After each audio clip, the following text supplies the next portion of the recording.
Welcome to Compass and Clock. I'm your host, Mary Copeland. This infotainment podcast explores how to live your best life now and well into retirement. We'll discuss topics in financial planning, housing, and insurance. We'll talk wellness, relationships, and leisure activities. A full active life requires planning for your goals and preparing for the unexpected.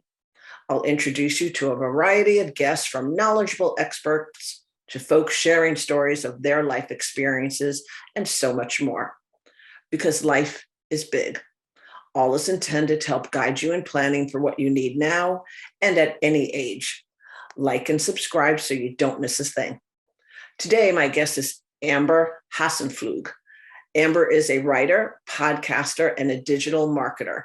She's a content coordinator for Swim Living magazine, where she helps bring stories of local families into the community, and her business, Pacific Creative Studio, focuses on helping small businesses utilize the power of internet marketing to grow their reach through creative ads and websites that convert. Amber, welcome to the show. Thank you. I'm so glad that, and did I say pronounced your new married? Yes. Okay. I know it's one I get to spell for the rest of my life, and that's okay. And some letters could be silent, so I didn't know anyway. But I'm glad you're here with me, because today you and I are going to talk about the different types of media or media, its current counterparts, and possible future mediums on the horizon. So why don't we just jump right in?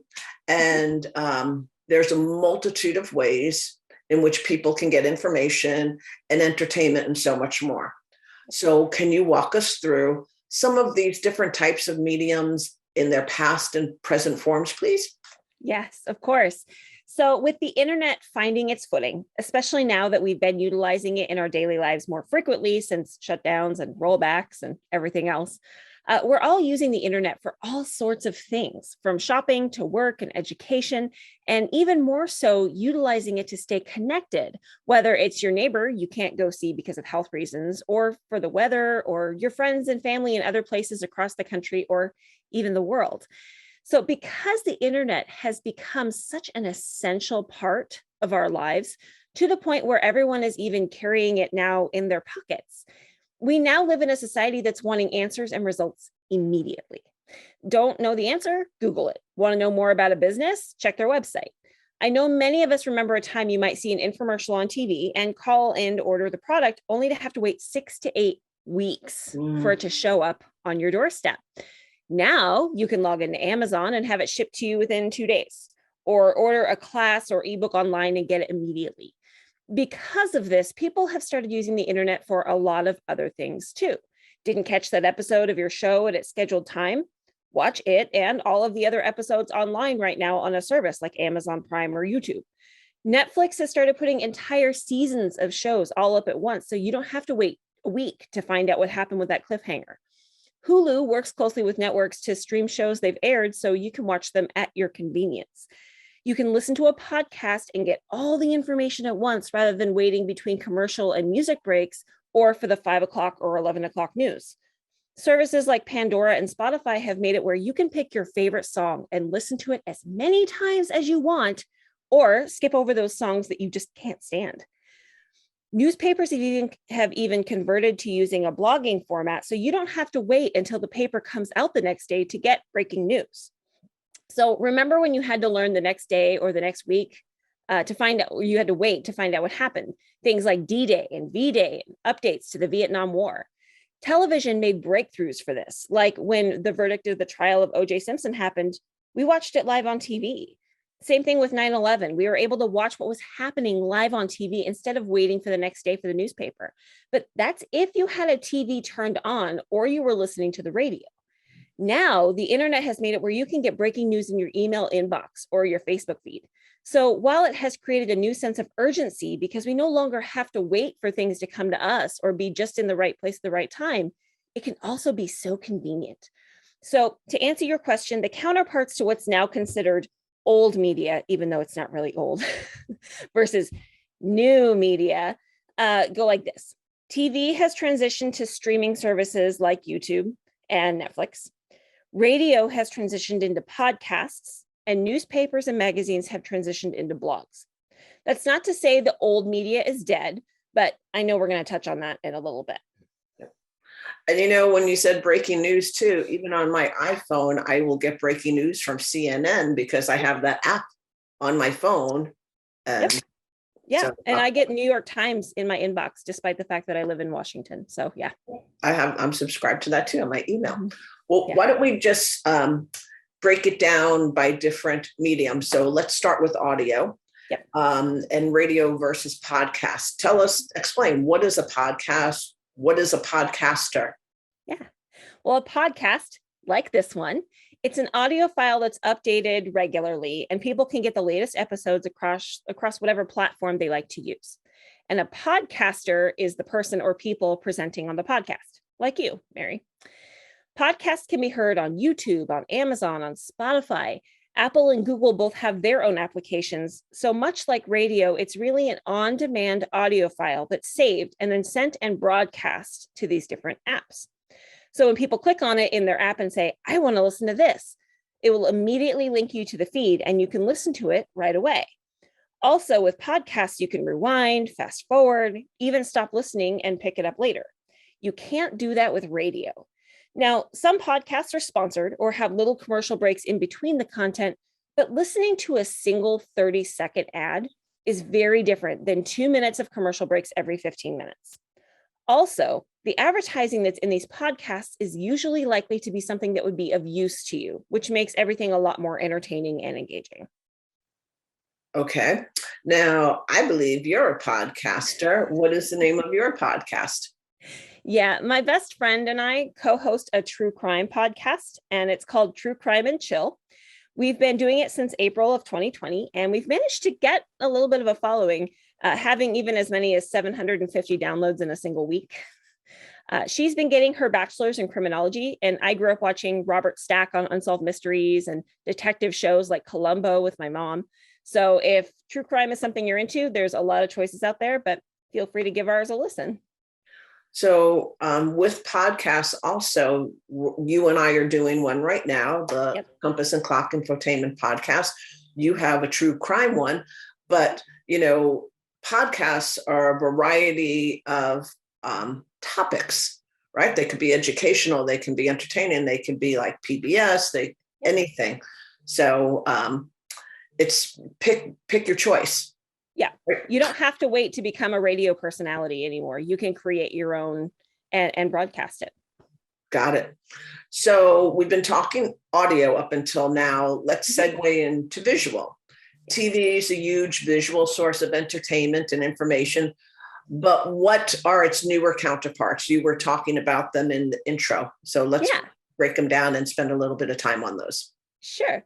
Well, this is where things start to get interesting because you have streaming services like Netflix, of course. Netflix was very much a pioneer when it came to utilizing the internet for its services. Not only did they come out with the mail to your home DVD service, like they still actually do, it's just not as popular.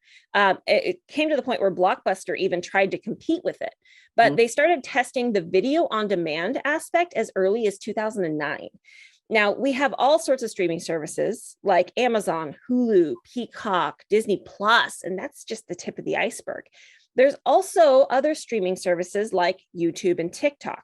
Now, the other streaming services, Disney Plus, Peacock, Netflix, those are usually high-end produced TV shows, right? They've got crews, they've got directors, they've got actors and production companies and marketing. But then you have things like YouTube and TikTok, which is user-generated content. In fact, TikTok has been so successful that the other social media platforms have had to create their own versions just to keep up. That's why on Facebook and Instagram, you'll see Reels, and YouTube has introduced Shorts. Because not only does video do really well on social media, but people typically have a short attention span for user-generated content.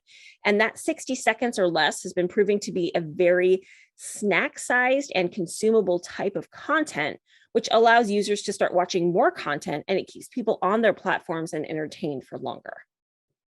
So there is a difference between content that's created and uploaded versus streaming, for instance. What does streaming mean to you? I'm thinking of a lot of sports. Sure. We stream in our house for sports, but for the average person, can you explain streaming? I can actually. It's a way for you to be able to watch a much bigger file without having to download the entire thing before you start to watch or listen. And video and audio files are very big files. It all comes back to that instantaneous thing that we all love the internet for. So streaming is when it will continually download while you watch. So if your internet isn't very fast, that's why the resolution gets blocky or the slowdown or pauses happen. It's because it's not able to download fast enough to keep up with where you're watching in the video. Whereas other content is where you download it and then watch it after it finishes downloading. Streaming, you can start watching it before it finishes downloading. Now, when I think of streaming, I'm thinking of it also live taking place. Is that like with YouTube and Facebook? I know you could do live things happening at the same time too, but with streaming, like I've been streaming the Seahawks game, or we don't get ESPN, so we can stream whatever sport is on that channel on another platform that that we can access the game from. Yeah, what you're referring to is live streaming, which is where it's putting it on the internet as it's happening. And that is, there's usually a 1 or 2 second delay with that because it has to take that section, upload it to the internet, and then broadcast it out where people then are downloading it and then watching it. So it's a whole process that's a continuous, and it takes more bandwidth from both sides. So. But at the same time, you can also see that game that you would love to see, but don't, maybe your cable package that you have doesn't carry that channel. So it gives you the opportunity now these days to be able to see the Rose Bowl or whatever. Okay. Yeah, joys of the internet. It's bringing everything in one place where we can all enjoy it, no matter where you're at in the world. So let's skip into print media now. Newspapers and magazines, they're all still out there, but their new counterparts are blogs and what else? Okay, well, print media is not dead. Let me just start with that. I don't think print media is ever going to die because people still enjoy having something tangible. They can rip pages out of magazines, clip articles or recipes, make collages, and they know the information came from a trusted source. But the issue is that it's still a slower process. For example, with Squim Living magazine, I'm working on the article 2 months in advance. And just this week, I was at the store and People magazine had a cover story celebrating Betty White's 100th birthday, when, as we know, she sadly passed on New Year's Eve, less than 20 days from her birthday. However, because they had to write it and send it to print and then mail it where it was supposed to go, there was this delay. So they couldn't foresee that happening. And so there's now this magazine out on the stands with incorrect information. But print media is, while it's tough to keep up on breaking news, people still like to have things to hold on to. Like, for example, a perfume ad in a magazine. I'm not going to buy a perfume unless I know that I like how it smells. Also, there might be a product or service I know I want in the future. I can tear that ad out and put it on my fridge for when I'm ready. You can't do that with the internet. I mean, I still have some magazines and articles and ads from when I was in my teens. However, with a blog, you can not only post it and get immediate feedback, but as things change, like for example, on January 6th of 2021, there were just constant updates to blog posts. So you could watch it almost in real time without having to watch a video, how the situation was unfolding because they were able to update it as it was happening. That makes sense. And the Compass and Clock magazine has a huge following, and we provide current content of things that are applicable to families' lives, and they can tear things out too. Like we put tip sheets in there that are so valuable. Yeah. Keep those. They're great for you. Yep. So, what about personal medium to connect with loved ones? It used to be handwritten cards and letters and telephone calls. Yep. Now there's so many digital options to stay connected. Absolutely. Why don't we talk about those for a few minutes? Sure.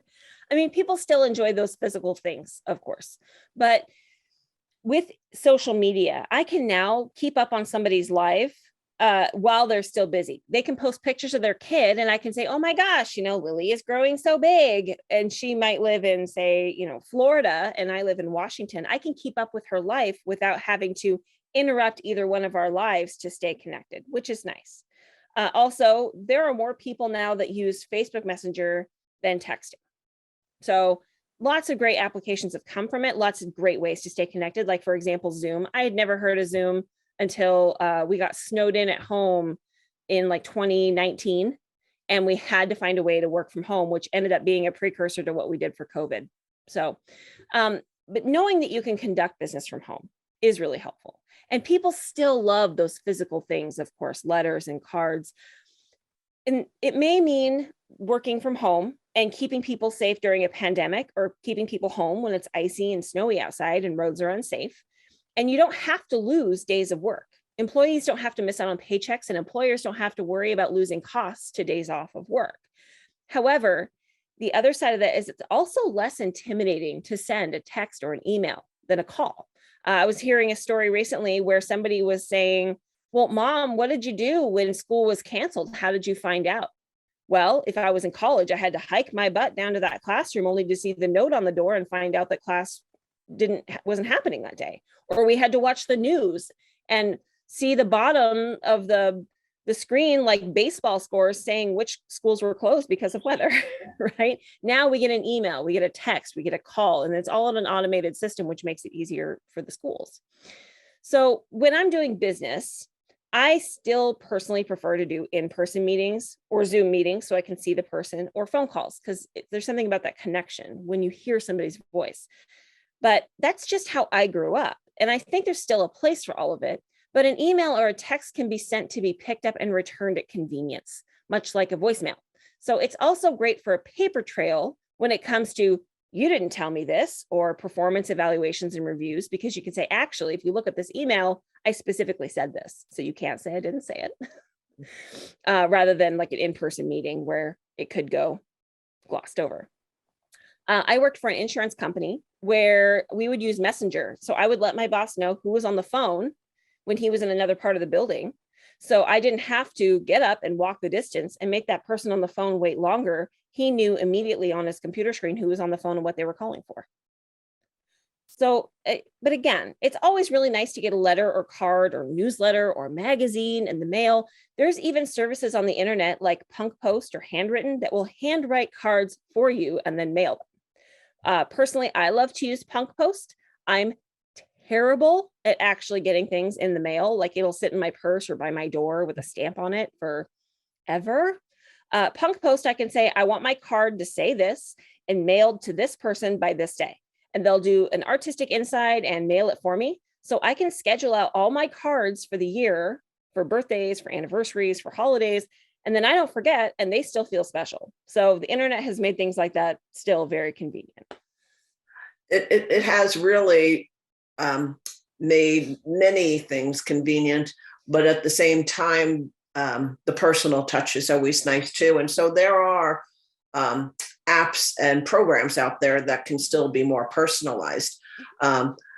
I love the Evite website or the Sign Up Genius. You're in charge of a big event, and you need help. Send out a Sign Up Genius and get people, in the old days, you would all have to get together for a meeting. That's not going to work with everybody's schedule, right. So that you How many phone calls did you have to make to figure out that right tasks? Mm-hmm. Exactly. So, we just have a few more minutes, so I want to make sure we talk about books. I've been in a book club. It will be 20 years this April. Yeah. And I still read the book in my hand. Yeah. But I know it's not, books aren't available just in the print format these days. No, but I still enjoy a good all read. The time. Yep. So let's talk about books as far as in hand, audio, and also digital. Because there's like 3 different ways I can think of, at least right now, to read a book or hear. Oh, yeah. So just to start off, Amazon completely changed the game when it came to books. I like that I can get a book instantly on my Kindle, and my Kindle will hold hundreds of books on a tiny device that fits in my purse or carry-on baggage. I also never have to worry about a back order of a popular book. There's also a Kindle app for my phone in case I'm somewhere and have forgotten my Kindle, like the doctor's office. So these books can also be self-published through Amazon or published by a major company like Penguin or Scholastic. Heck, I have self-published books on Amazon. I will also find a book that I want that's expensive and be able to find a used version of it on Amazon instead of having to pour over the shelves at a store for a specific book. Same thing with audiobooks. Audible makes it where you can order the audiobook and get it instantly on your phone to listen to in the car or when working out or whenever you want to listen to an audiobook. I listen to podcasts and audiobooks, for example, when I'm out walking my dog. It saves people the hassle of driving down to the bookstore to see if they have the book you want. And if they don't, waiting for it to come or even having to talk to someone on the phone if you're super introverted. However, I still like to go to the bookstore to pour over once loved books, to get a good deal or good recommendation from the experts. But now there are people who are worried that this sort of thing is killing libraries because, libraries are free and they're still free. And you can still get audiobooks or real books from them because let's face it, there's something about bookshelves full of old books and the smell of aging paper, and you can't get that from the internet. However, libraries have caught on and they're starting to utilize ebooks too. Apps on your phone like Libby let you borrow an ebook from the library with your library card. And the bonus is that your favorite book is readily available and never on the wait list. And also libraries are more than books these days too. Yes. Very much so. Especially when they were closed during COVID, there was a big gap there. It's a place for socialization, but they also provided educational programs, training for computers. It's kids go there after school to get tutored, etc. So libraries, are more than just books these days. Yes, they are. We have to wrap this up in the next few minutes, but we've talked about all these technologies that have been developing over the last several decades. And we haven't talked about costs, which so many of these are free. Let's just hit on costs for just a moment. Well, there's always going to be a cost, except when it comes to the library, but cost is usually offset from advertisers. Like blogs have advertisements on their page that help pay for the hosting of their website so they can keep going. Much like a magazine might be free because the cost of production is paid for by the advertisements. Podcasts cost the podcasters money because they have to pay for the online storage of the audio files. But that's why they often pick up sponsors or request donations through a site like Patreon, where you can pay to get extra content or other perks. But Netflix and Amazon, Disney Plus, they have subscription fees. So that means you just pay a flat fee each month, and then you have access to all the content at the page for no additional hidden costs. Even Kindle and Audible have started using a subscription method. So in terms of the future, online buying is increasing at a steady rate of 27% every year, and online classes have become a $1 billion industry. So the internet isn't going anywhere. Washington State just passed a law that you have to disclose internet service when listing your home for sale, just like all your other utilities. So I think the future of the internet is content created by people just like you and me to help people achieve their goals in life. So if you know a lot about, say, gardening and have a lot of people coming to you for tips and tricks, it might make sense for you to pull out your smartphone and just start recording yourself talking about gardening for a podcast or a YouTube channel. Because if you get sponsors or advertisers for your content, you can make money talking about and teaching the things that you love. You are a wealth of information as it pertains to the different mediums, past, present, future. So thank you, Amber, so very, very much for educating us today. I am sure you and I will be doing future podcasts together because we seem to have a lot of fun doing it. And you, like I said, you're a wealth of information. Thank you. Real quick, why don't you tell our our listeners again one more time the name of your podcast in case they're interested in that topic and how they can access it. Sure. Our podcast is called True Crime and Chill, and you can find it on any platform you listen to podcasts on like this, or you can visit our website, truecrimeandchill.com. And my business is called Pacific Creative Studio, and my main goal is to help small businesses begin to utilize the internet to teach more customers and grow their business. And you can find me at pacificcreativestudio.com. Fantastic. Thank you, Amber. And for our listeners, Thanks for joining Amber and I today. And until next week, take care and thanks for listening. Bye-bye. Bye.